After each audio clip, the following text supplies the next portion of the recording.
P-Square. Hey. Hey. Allez.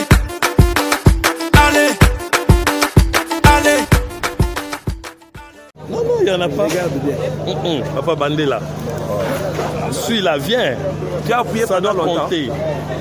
Ça doit compter là devant la rouge. Maintenant, tu prends. Donc ça va déjà. Bino, oui. Nous avons présenté Bino, Pasteur Django. Oboyebaki Django alias Koulou Kangala. Grand criminel dans les temps. À côté de la prison, à Ndenge Nyoso Biyoma, à Ndenge Nyoso, ça va crime. Congo Mobimo à côté de la prison, à Zobima, ça va ramener. Lelo Azam Moussa il mais un grand serviteur de Dieu. Après sa témoignage là, et Bobino Batorolanda, beaucoup misanzambe, beaucoup kangamape na nzambe. Alors il a beaucoup de Birlan, Babouda, Bawalas. Asumana nganda.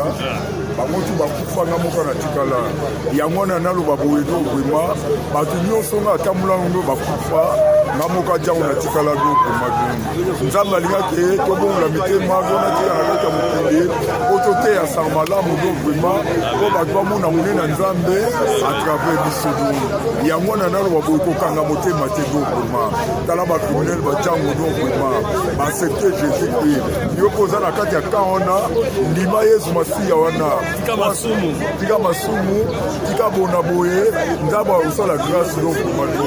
Poser la suite donc mado. Tala na moi le oyo bato yo ba jango zo balana ba cimetière. Basa makamune na ndenge donc mado. Mais na moi le oyo comme ministre Nzambe osala Nzambe. Yo peswa par na yo vraiment na ndambo esero ya maloba oyo, soit par nous Nzambe pe akupa pour la. Amen. Amen.